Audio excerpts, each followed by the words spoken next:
Welcome to TSAT. This is Eshwar Kumar. ఈ వీడియోలో మనం ప్రపంచ వారసత్వ కట్టడాలు వరల్డ్ హెరిటేజ్ సైట్స్లో భాగమైనటువంటి టోటల్గా భారతదేశంలో 43 సైట్స్ ఉన్నాయి. సో వాటిల్లో భాగమైనటువంటి సైట్స్ని మిగిలినటువంటి సైట్స్ని మనం ఈ వీడియోలో కవర్ చేయబోతా ఉన్నాం. సో చూద్దాం ఇక్కడ. సో ఇక్కడ చూసుకున్నట్లయితే 1986లో ఉత్తరప్రదేశ్ రాష్ట్రం నుంచి ఫతేపూర్ సిక్రీ అండి. సో ఫతేపూర్ సిక్రీని WHSగా డెసిగ్నేట్ చేయడం జరిగింది. సో ఇది 1871 సంవత్సరంలో అక్బర్ గారు నిర్మించినటువంటి కట్టడం అండి. 1571లో మొఘల్ సామ్రాజ్యానికి మొఘల్ చక్రవర్తి అయినటువంటి అక్బర్ గారు దీనిని నిర్మించడం జరిగింది. సో అక్బర్ గారు కట్టించినటువంటి కట్టడాల్లో ఇది ఒక విశిష్టతమైనటువంటి కట్టడంగా మనం చెప్పుకోవచ్చు. దాని తర్వాత ఇంకొక ప్లేస్ మనం చూసుకున్నట్లయితే 1986లో డెసిగ్నేట్ చేశారు గోవా రాష్ట్రం నుంచి. సో గోవా రాష్ట్రంలో ఉన్నటువంటి చర్చెస్ అండి, churches and convents of Goa, churches and convents of Goa. So మనందరికీ తెలుసు గోవా అనేటువంటి రాష్ట్రం ఏదైతే ఉందో, గతంలో గోవా అనేటువంటి రాష్ట్రము పోర్చుగీస్ వారు పరిపాలించారని మనకు తెలుసు. సో పోర్చుగీస్ వాళ్ళు క్రిస్టియానిటీకి చెందినటువంటి వారు. సో వారు ఈ గోవాని పరిపాలించే సమయంలో వారు ఈ గోవాలో వివిధ ప్రాంతాలలో చర్చిలను వారు కన్స్ట్రక్ట్ చేయడం జరిగింది. సో అవి వాటి మొత్తాన్ని కూడా వరల్డ్ హెరిటేజ్ సైట్స్ యునెస్కో వాళ్ళు వరల్డ్ హెరిటేజ్ సైట్గా డెసిగ్నేట్ చేయడం జరిగింది. సో మనందరం కూడా తెలుసు 1960 ఆ ప్రాంతంలో పోర్చుగీస్ వాళ్ళతో మన భారత ప్రభుత్వము యుద్ధం చేసింది. దాన్ని ఆపరేషన్ విజయ్ అనేటువంటి పేరుతో ఆపరేషన్ చేసి పోర్చుగీస్ వాళ్ళ ఆధీనంలో ఉన్నటువంటి గోవాని మనము తీసుకోవడం జరిగింది. ఓకే, సో ఇదొక అంశంగా చెప్పుకోవచ్చు. అంటే సాధారణంగా డౌట్స్ రావచ్చు, గోవాలో చర్చెస్ ఎందుకు ఉన్నాయంటే గోవాని పోర్చుగీస్ వాళ్ళు 1960 వరకు కూడా పరిపాలించారు.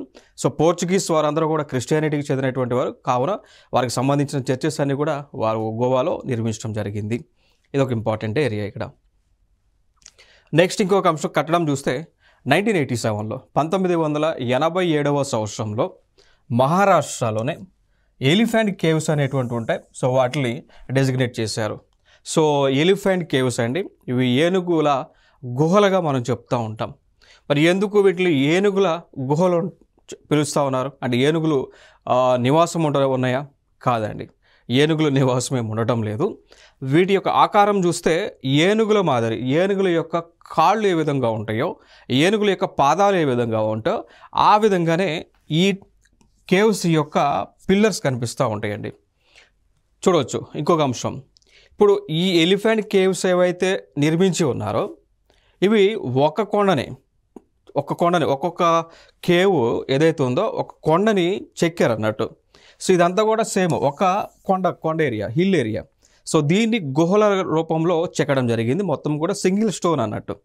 సో వీటి యొక్క పిల్లర్స్ చూస్తే ఏనుగు యొక్క పాదాలు ఏ విధంగా ఉంటాయో పెద్దగా ఆ విధంగా ఉంటాయి. సో అందుకే వీటిని ఎలిఫెంట్ కేవ్స్గా పిలిచారండి. అంతే తప్ప కానీ వీటిలో ఎలిఫెంట్స్ ఏవైతే నివాసం ఉండేవి కాదు. సో ఇవి కూడా మహారాష్ట్ర రాష్ట్రంలోనే ఉన్నాయి. ఔరంగాబాద్ జిల్లా ఏదైతే ఉందో సో అక్కడనే ఇవి ఉండటం జరిగింది.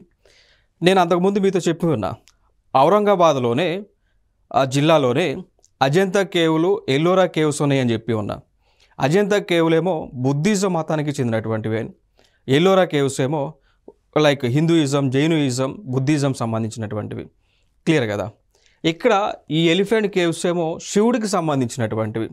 సో మనందరూ తెలుసు శివుడు హిందూయిజం రిలీజన్ కదా. సో దానిలో రిలీజన్లో భాగమైనటువంటి శివుడికి సంబంధించినటువంటి ఈ లోపల శివుడి యొక్క విగ్రహాలు కూడా మీకు కనిపిస్తూ ఉంటాయి. లార్డ్ శివ లేదంటే లార్డ్ ఈశ్వర.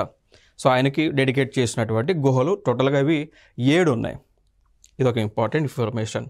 నెక్స్ట్ అంశం, మళ్ళీ 1987లోనే కర్ణాటక రాష్ట్రం నుంచి గ్రూప్ ఆఫ్ మాన్యుమెంట్స్ ఉన్నాయి.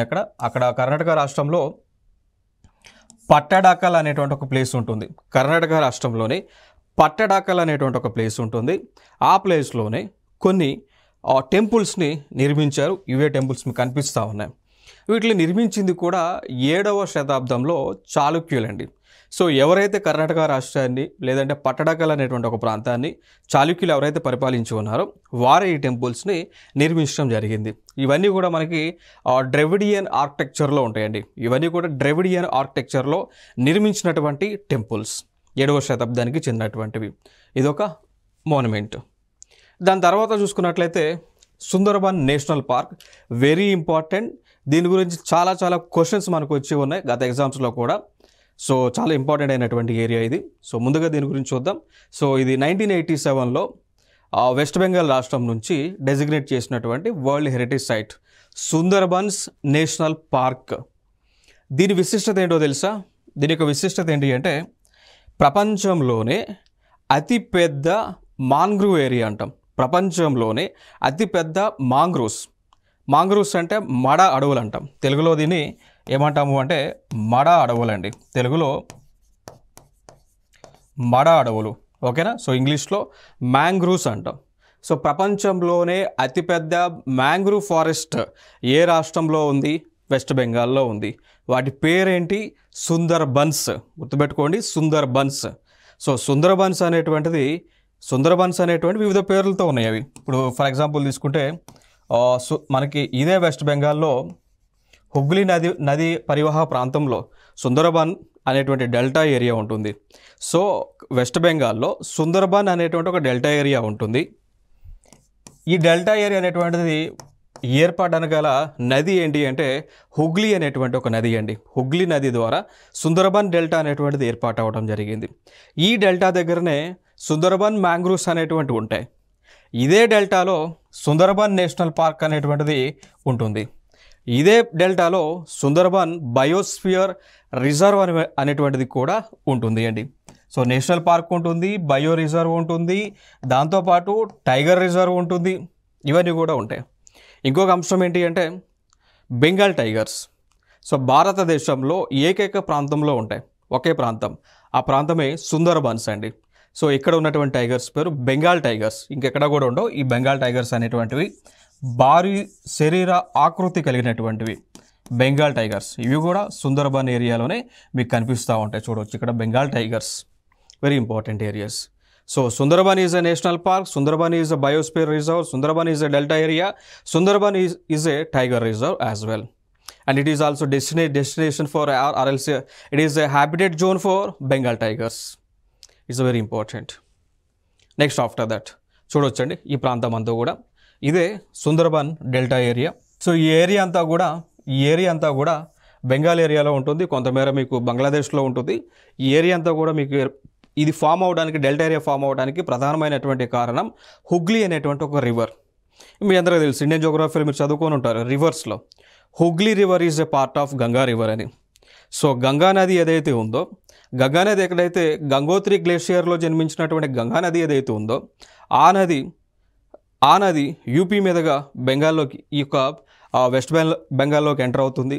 దాని తర్వాత మాన్సరోవర్లో జన్మించినటువంటి బ్రహ్మపుత్ర అనేటువంటి ఒక నది కూడా అక్కడ జన్మించినటువంటి నది అక్కడ నుంచి బెంగాల్ ప్రాంతంలోకి ఎంటర్ అయ్యి, సో బెంగాల్ దగ్గర బ్రహ్మపుత్ర నది, గంగా నది అనేటువంటిది కలిసి, దాని తర్వాత హుగ్లీ అనేటువంటి నది పాయ విడిపోయి ఫైనల్గా ఈ నదులన్నీ కలిసి ఈ యొక్క బంగాళాఖాతంలో కలుస్తూ ఉంటాయి. ఆ కలవటం ద్వారానే ఈ సుందర్బన్ అనేటువంటి ఒక అతిపెద్ద డెల్టా ఏరియా ఏర్పాటు అవడం జరిగింది.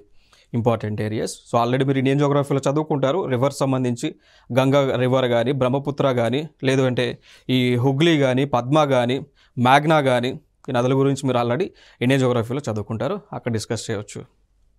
నెక్స్ట్ అంశం, ఇంకొక కట్టడం గ్రేట్ లివింగ్ చోళా టెంపుల్స్ అండి. తమిళనాడు రాష్ట్రంలో ఉంటాయి. 1987లో డెసిగ్నేట్ చేశారు. సో మనందరికీ తెలుసు చోళులు తమిళనాడు ప్రాంతాన్ని పరిపాలించారు అని. సో చోళులతో పాటు కొంత ప్రాంతాన్ని రాష్ట్రకూటులు పరిపాలించారు, కొంత ప్రాంతాన్ని పల్లవాలు కూడా పరిపాలించారు అనేటువంటి అంశం మనకు తెలుసు. సో ఇక్కడ చోళులు కూడా తమిళనాడు ప్రాంతాన్ని పరిపాలించారు. సో ఆ చోళులు వాళ్ళందరూ కూడా కొన్ని టెంపుల్స్ని తమిళనాడులోనే కన్స్ట్రక్ట్ చేశారు. సో ఆ టెంపుల్స్ మొత్తాన్ని కూడా వరల్డ్ హెరిటేజ్ సైట్స్గా యునెస్కో వారు డెసిగ్నేట్ చేశారు. ఇంకొక అంశం, సో చూడవచ్చు ఇక్కడ ఈ టెంపుల్స్లోనే మనకి ఈ చోళులు నిర్మించినటువంటి టెంపుల్స్లోనే బృహదేశ్వర టెంపుల్ ఉంటుంది, తంజావూరులో ఉంటుంది. బృహదేశ్వర టెంపుల్ తంజావూరులో ఉంటుంది. సో ఇది చోళులలో ఒక రాజు అయినటువంటి రాజరాజ చోళ 1 దీన్ని నిర్మించడం జరిగింది. దాని తర్వాత ఇంకొక టెంపుల్ గంగైకొండ చోళేశ్వరం టెంపుల్ అంటాం, గంగైకొండ చోళేశ్వరం టెంపుల్. సో చోళులే నిర్మించారు, ఇది కూడా యునెస్కో పరిధిలో ఉంటుంది. దాని తర్వాత ఐరతేశ్వర టెంపుల్, ఇది కూడా తమిళనాడులో ఉంటుంది. సో ఈ గ్రూప్ ఆఫ్ 3 టెంపుల్స్ని వరల్డ్ హెరిటేజ్ సైట్స్గా యునెస్కో వాళ్ళు డెసిగ్నేట్ చేశారు. ఇది ఇంపార్టెంట్. నెక్స్ట్ అంశం, ఇప్పుడు ఇవే చూడవచ్చు. ఆ టెంపుల్స్ అన్నీ కూడా చోళులు నిర్మించినటువంటి ద్రవిడియన్ ఆర్కిటెక్చర్లో నిర్మించినటువంటి టెంపుల్స్. నెక్స్ట్ ఇంకొక ఏరియా 1988లో ఉత్తరాఖండ్ రాష్ట్రం నుంచి డెసిగ్నేట్ చేశారు. దాని పేరే Nanda Devi and valley of flowers అనేటువంటి నేషనల్ పార్క్స్ అండి. So valley of flowers national park ఇది ఉత్తరాఖండ్ రాష్ట్రంలో ఉంటుంది. సో మీరు చూడవచ్చు, ఇప్పుడు ఈ ప్రాంతం అంతా కూడా ఇవన్నీ కూడా లోయలండి. ఉత్తరాఖండ్ ప్రాంతం అంతా కూడా లోయల ద్వారా ఏర్పడినటువంటి ప్రాంతం. ఉత్తరాఖండ్లో మనకి లైక్ డెహ్రాడూన్ అని ఉంటుంది. ఉత్తరాఖండ్లోనే డెహ్రాడూన్, రకరకాల డ్యూన్స్ ఉంటాయి. ఇవన్నీ కూడా లోయ ప్రాంతాలు. ఓకేనా. సో ఈ లోయల వెంబడనే నేషనల్ పార్క్ అనేటువంటిది సహజంగా ఏర్పాటైంది. ఓకే. సో దాని పేరే వ్యాలీ ఆఫ్ ఫ్లవర్స్. సో ఈ లోయ మొత్తం కూడా మీకు ఎటు చూసినా కానీ ఫ్లవర్స్, పువ్వులు అనేటువంటివి, రకరకాల పువ్వులు అనేటువంటివి మీకు కనిపిస్తూ ఉంటాయి. సో దీన్ని కూడా యునెస్కో వరల్డ్ హెరిటేజ్ సైట్గా 1988లో డెసిగ్నేట్ చేయడం జరిగింది. ఇది ఒక వెరీ ఇంపార్టెంట్. దీనికి సంబంధించి ప్రీవియస్ ఇయర్ క్వశ్చన్ అడిగారు. ఏమని అడిగారంటే valley of flowers national park అనేటువంటిది ఏ రాష్ట్రంలో ఉంటుంది అని అడగటం జరిగింది. సో రాష్ట్రం వచ్చి ఉత్తరాఖండ్ అండి. నెక్స్ట్ అంశం, మధ్యప్రదేశ్ నుంచి మళ్ళీ ఇంకొక మాన్యుమెంట్ ఉంది. అదే Buddhist monuments at Sanchi. So సాంచీలో నిర్మించినటువంటి బుద్ధుడికి సంబంధించినటువంటి స్తూపం అండి. మనందరూ తెలుసు బౌద్ధుడి యొక్క స్తూపాలు సాంచీలో ఉన్నాయని. సో సాంచీలో బౌద్ధుడి యొక్క స్తూపాలు ఉన్నాయి.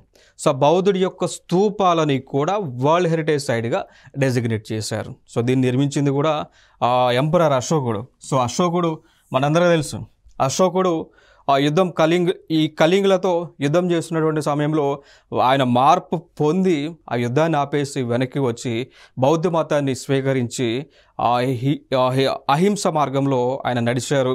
బౌద్ధుడి యొక్క సూత్రాలు ఏవైతున్నాయో అవన్నీ కూడా పాటిస్తూ బౌద్ధ మతాన్ని స్వీకరించాడని అశోకుడు గురించి మనం చాలా నేర్చుకున్నాం కదా.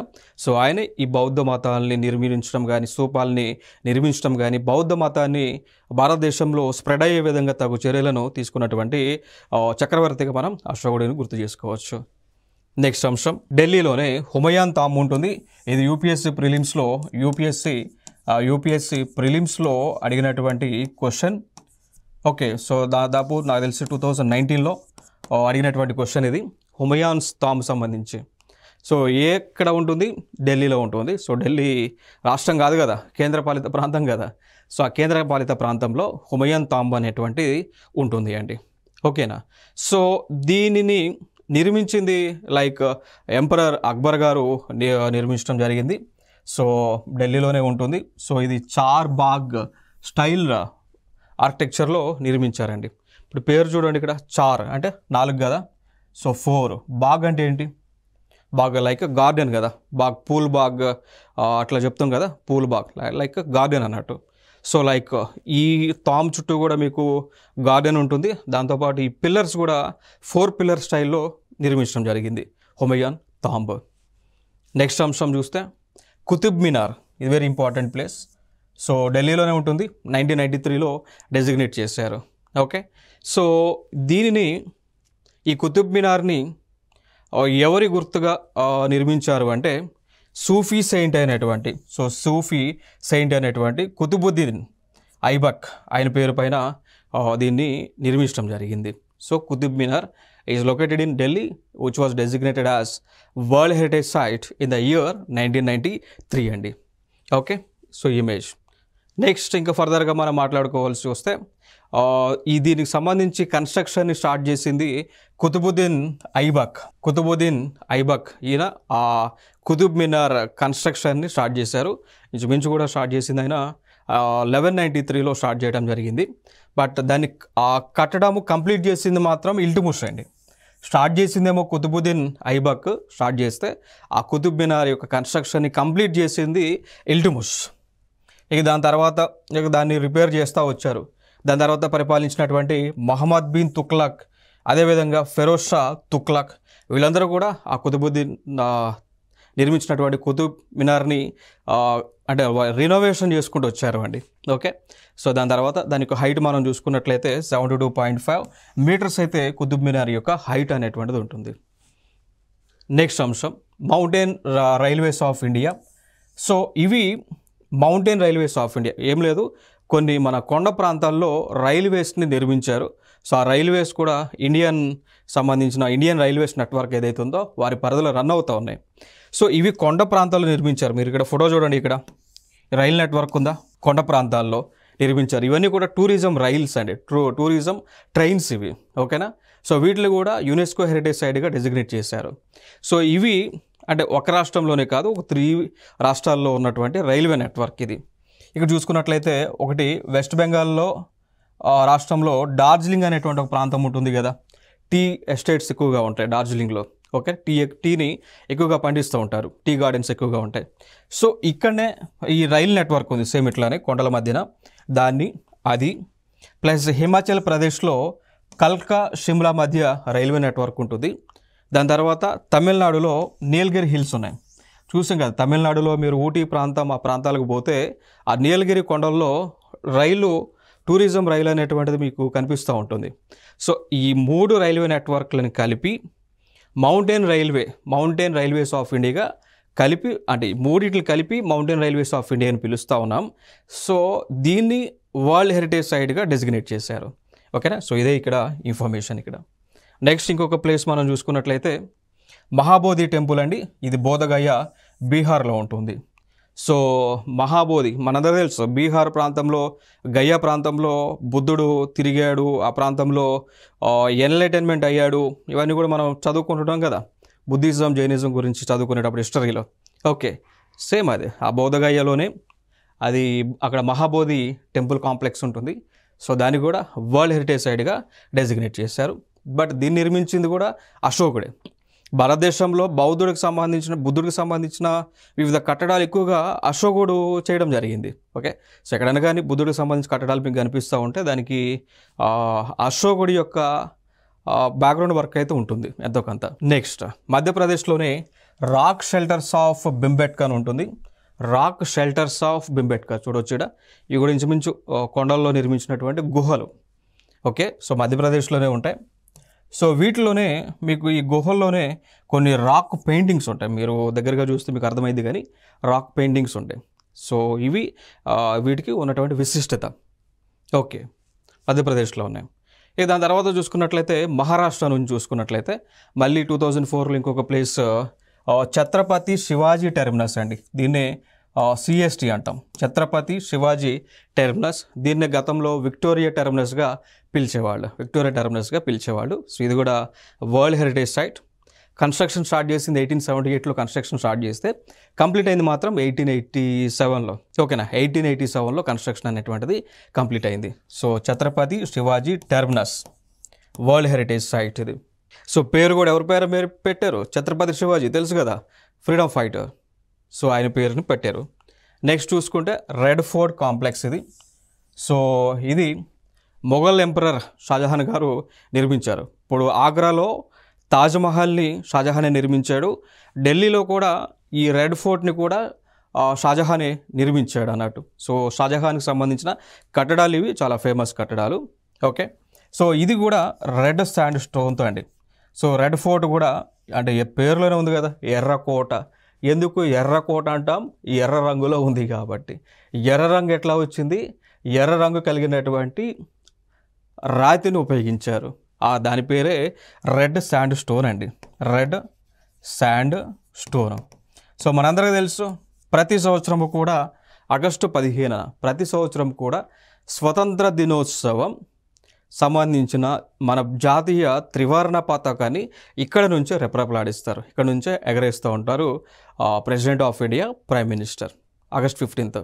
So Jan 26th republic day మాత్రము లైక్ మనకి ఇండియా గేట్ ఏదైతే ఉందో అక్కడ ఇండియా గేట్ దగ్గర రాష్ట్రపతి మార్గ్ ఏదైతే ఉందో సో అక్కడ జరుగుతాయి సెలబ్రేషన్స్. ఏది republic day celebrations India gate దగ్గర జరుగుతాయి. August 15th independence day celebrations మాత్రం రెడ్ ఫోర్ట్ నుంచి జరుగుతాయి. సో దీన్ని నిర్మించింది షాజహాన్ గారు, మొఘల్ ఎంపరర్ అయిన. ఓకే, సో దీన్ని రెడ్ శాండ్ స్టోన్తో నిర్మించారు. Very important area.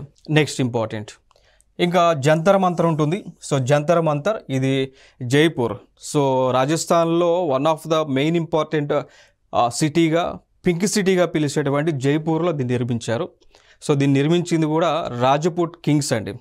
ఇప్పుడు రాజస్థాన్ ప్రాంతాన్ని అంతా కూడా రాజ్పుట్లు పరిపాలించారు. మనందరూ తెలుసు, సినిమా కూడా మనం చూసాం. పద్మావతి సినిమా ఎవరైనా చూస్తుంటే మీకు తెలుసుంటుంది. ఆ ప్రాంతాన్ని అంతా కూడా జైపూర్ కానీ, ఉదయపూర్ కానీ, ఆ ప్రాంతాలన్నింటిని కూడా రాజ్పుత్లు పరిపాలించినటువంటి ఏరియా. సో వారే ఈ యొక్క జంతర్ మంతర్ని కూడా నిర్మించడం జరిగింది. పేరు రాజ్పుట్ కింగ్ అయినటువంటి సవాయ్ జై సింగ్ II నిర్మించారు. ఈ జంతర్ మంతర్ యొక్క విశిష్టత ఏంటి అంటే, ఇది టైంని ఇండికేట్ చేస్తుందండి. సో టైంని తెలుసుకోవడానికి ఈ జంతర్ మంతర్ని నిర్మించారు. దీన్నే ఇంకొక దాంతో మనం పిలుస్తూ ఉంటాం, సన్ డయల్ అని కూడా పిలుస్తాం. ఈ జంతర్ మంతర్ని సన్ డయల్ అని కూడా పిలుస్తూ ఉంటామండి. సో ఎట్లా అంటే వీటిపైన ఇక్కడ మనకి స్టెప్స్ ఉంటాయి, వాటిపైన షాడో పడుతుంది, సూర్యుడు యొక్క షాడో పడుతుంది.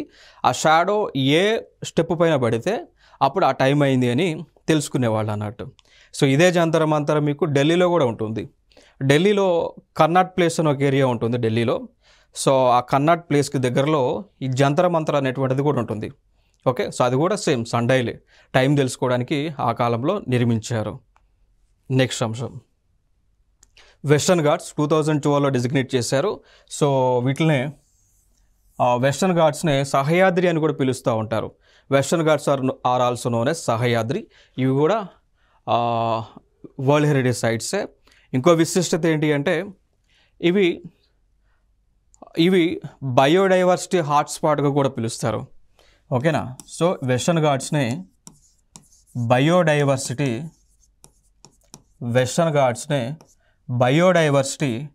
హాట్స్పాట్గా కూడా పిలుస్తారండి. హాట్స్పాట్గా కూడా పిలుస్తారు. కారణం ఏంటి అంటే ఇక్కడ ఉన్నటువంటి వృక్షాలు ఏ ప్రాంతంలో కూడా లేవు, ఇక్కడ ఉన్నటువంటి యానిమల్స్ ఏ ప్రాంతంలో కూడా లేదు. అందుకోసం ఇవి బయోడైవర్సిటీ హాట్స్పాట్స్గా పిలుస్తూ ఉంటారు. Very important area. నెక్స్ట్ అంశం రాజస్థాన్లో మళ్ళీ అక్కడ కోటలు ఉంటాయి, రాజస్థాన్ కోటలు. So hill forts of Rajasthan. So మనందరికీ తెలుసు కదా రాజస్థాన్లో కోటలు ఉన్నాయని చెప్పేసి, రాజ్పుట్లో నిర్మించినటువంటి కోటలు ఉన్నాయని. సో ఆ కోటలను కూడా యునెస్కో సైట్గా డెసిగ్నేట్ చేశారు. అవి చూసుకుంటే ఒకటి Chittorgarh fort, Ranthambore fort, Jaisalmer fort, Kumbhalgarh fort, Jaipur fort and Gagron Durg అండి. సో ఇవన్నీ కూడా రాజ్పుట్లు నిర్మించినటువంటి కొండలు. ఓకే, సో వీటిలో కూడా యునెస్కో జాబితాలో చేర్చారు 2013లో. దాని తర్వాత చూసుకుంటే ఇవన్నీ దానికి సంబంధించిన ఫోటోలు. నెక్స్ట్ 2014లో రాణికా వావ్ అనేటువంటి ఒక ప్లేస్ ఉంటుంది. సో దాన్ని క్వీన్స్ స్టెప్ వెల్ అంటాం. క్వీన్స్ స్టెప్ వెల్ అండి. సో దీన్ని కూడా డెసిగ్నేట్ చేశారు. సో దీన్ని కన్స్ట్రక్ట్ చేసింది చాళుక్యులు కన్స్ట్రక్ట్ చేయడం జరిగింది. ఓకేనా. సో ఏం లేదు, పేరులోనే ఉంది కదా స్టెప్ వెల్ అని. సో ఇంచుమించుగా ఇది ఒక బావి అండి. మీరు బావి, ఈ లోపల మెట్లు ఉంటాయి, మెట్లు కిందకు పోతే నీరు ఉంటుంది. జనరల్గా దీనిలో మన ఆ టైంలో ఈ క్వీన్ ఎవరైతే ఉన్నారో వారు స్నానానికి వాడేవారని చెప్తూ ఉండేవాళ్ళు. సేమ్ ఇట్లాంటిదే, ఇట్లాంటి స్టెప్ వెల్లే ఈవెన్ మనకి హైదరాబాద్లో కూడా ఉంది. హైదరాబాద్లో కూడా ఇటీవల అంటే అంతకుముందు ఉన్నటువంటి ప్రభుత్వము హైదరాబాద్లో ఉన్నటువంటి స్టెప్ వెల్ని రెనోవేషన్ కూడా చేయడం జరిగింది. చేసి దాన్ని ఒక టూరిజం ప్లేస్గా వాళ్ళు డెసిగ్నేట్ చేశారు. ఓకేనా. సేమ్ అది కూడా సేమ్ ఒకటే స్ట్రక్చర్లో కన్స్ట్రక్ట్ చేసినటువంటివి. ఓకే. నెక్స్ట్ అంశం great Himalayan national park conservation area. ఇది హిమాచల్ ప్రదేశ్ ఏరియాలో ఉంటుంది. 2014లో డెసిగ్నేట్ చేశారు. నెక్స్ట్ ఇంకొక ప్లేస్ ఉంటుంది 2016లో డెసిగ్నేట్ చేసింది కాంచన్జంగా నేషనల్ పార్క్ అండి. Kanchenjunga national park. దీని విశిష్టత ఏంటి అంటే ఇది మిక్స్డ్ హెరిటేజ్ సైట్. మీకు స్టార్టింగ్లో నేను చెప్పాను, మన భారతదేశంలో 43 ప్లేసెస్ని డెసిగ్నేట్ చేయగా అందులో 35 ఏమో కల్చరల్ ప్లేసెస్, 7 ఏమో natural places, 1 mixed heritage site అన్నానా. ఆ మిక్స్డ్ హెరిటేజ్ సైటే ఇది అన్నట్టు. ఓకేనా. సో దీనిలోనే మనకి ఇదే కల్చరల్ సైడ్గా చెప్పుకోవచ్చు, దాంతోపాటు న్యాచురల్ హెరిటేజ్ సైడ్గా కూడా దీన్ని చెప్పుకోవచ్చు. సో కాంచన్జంగా నేషనల్ పార్క్ ఉన్నటువంటి రాష్ట్రం సిక్కిం అండి. ఓకే, సో దీనిలో ఒక బయోస్పియర్ రిజర్వ్ ఉంది, దీనిలో ఒక నేషనల్ పార్క్ ఉంది, దీనిలో ఈ విధంగా కన్స్ట్రక్షన్స్ అనేటువంటివి కూడా ఉన్నాయి. నెక్స్ట్ అంశం 2016లో డెసిగ్నేట్ చేసింది లీ కర్స్బజర్ నిర్మించినటువంటి ఆర్కిటెక్చర్ వర్క్ ఇది. సో ఇది చండీగఢ్లో ఉంటుంది, కేంద్రపాలిత ప్రాంతమైనటువంటి చండీగఢ్లో ఈ కన్స్ట్రక్షన్ అనేటువంటిది ఉంటుంది. సో దీన్ని కూడా డెసిగ్నేట్ చేశారు. నెక్స్ట్ 2016లోనే నలంద సైట్లో ఈ మహావీర సంబంధించి ఈ నలంద యూనివర్సిటీ ఏదైతే ఉందో సో ఆ ప్లేస్ మొత్తాన్ని కూడా డెసిగ్నేట్ చేశారు. సో దీన్ని కన్స్ట్రక్ట్ చేసింది ఆ టైంలో కుమారగుప్తుడు కన్స్ట్రక్ట్ చేశాడు. ఓకే, సో దాని తర్వాత మనందరూ తెలుసు ఇటీవల కూడా ఈ నలంద యూనివర్సిటీ అనేటువంటిది ప్రపంచంలోనే అతి పురాతనమైనటువంటి విశ్వవిద్యాలయం. సో దీన్ని బక్తియార్ ఖిల్జీ అనేటువంటి అతను పాడు చేసి ధ్వంసం చేసిన తర్వాత ఇప్పుడు ఉన్నటువంటి ప్రభుత్వము ఇదే నలంద ఫోర్ట్ని, నలంద కోటని, నలంద యూనివర్సిటీని రీడెవలప్మెంట్ చేస్తూ ఉంది, రెనోవేషన్ చేస్తూ ఉంది అనేటువంటి అంశం కూడా మన కరెంట్ అఫైర్స్లో ఉంది.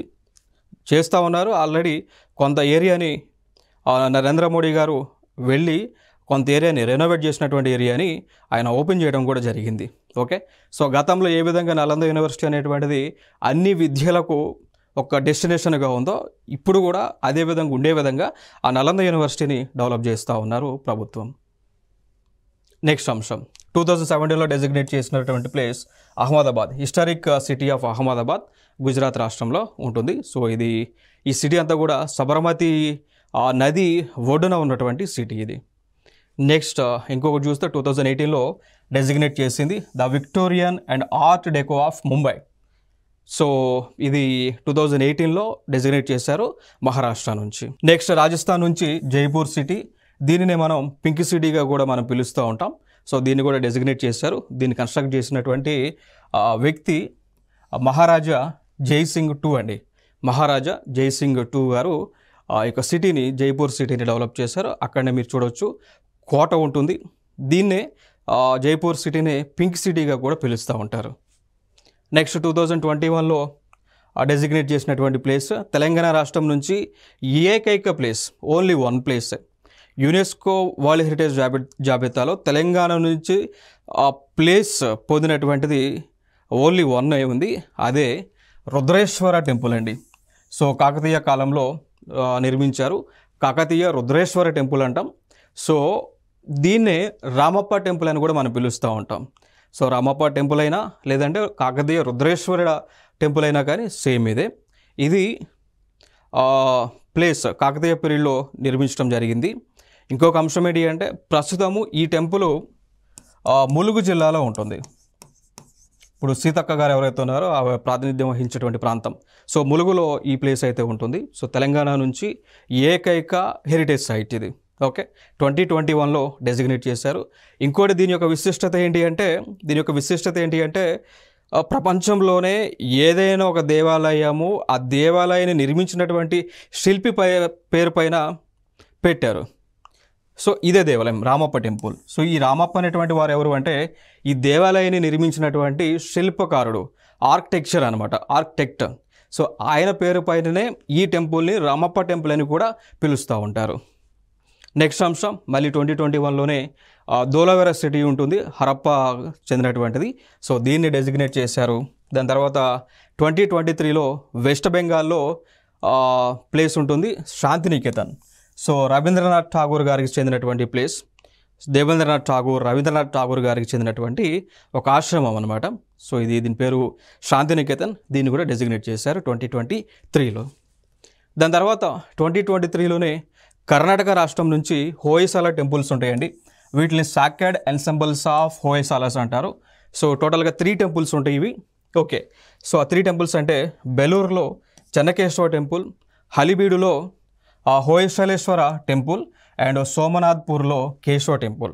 ఈ 3 టెంపుల్ని కూడా వరల్డ్ హెరిటేజ్ సైట్స్గా డెసిగ్నేట్ చేశారు. దాని తర్వాత చూసుకున్నట్లయితే అహోమ్ డైనాసిటీ అంటాం. సో ఇది రీసెంట్గా డెసిగ్నేట్ చేశారు, 2024లో డెసిగ్నేట్ చేశారు. ఇది అస్సాం రాష్ట్రం నుంచి. సో ఇది 43వ వరల్డ్ హెరిటేజ్ సైట్ అండి. సో వీటిని ఏమంటాము అంటే మొయిదామ్స్ అంటాం. మొయిదామ్స్ చూడవచ్చు. ఇవి నథింగ్ బట్ సమాధులండి. దీని లోపల అహోం రాజ్యానికి చెందినటువంటి రాజుల యొక్క డెడ్ బాడీస్ ఉంటాయి. దీని లోపల సమాధులు అన్నట్టు. ఓకే, దీని లోపల అహోం రాజ్యానికి సంబంధించిన రాజుల యొక్క శవాలను ఈ లోపల పెట్టి భద్రపరిచారు. సో దీనికి కూడా వీటికి కూడా ఈ సమాధులకు కూడా వరల్డ్ హెరిటేజ్ సైట్ ట్యాగ్ లైన్ని యునెస్కో వాళ్ళు 2024లో ఇవ్వటం జరిగింది అండి. సో ఇవి ఫైనల్గా ప్రపంచ వారసత్వ కట్టడాలు. సో ఇంకా ఫర్దర్ వీడియోలో సరికొత్త అంశాలతో మీ ముందుకు రావడం జరుగుతుంది. Thank you so much.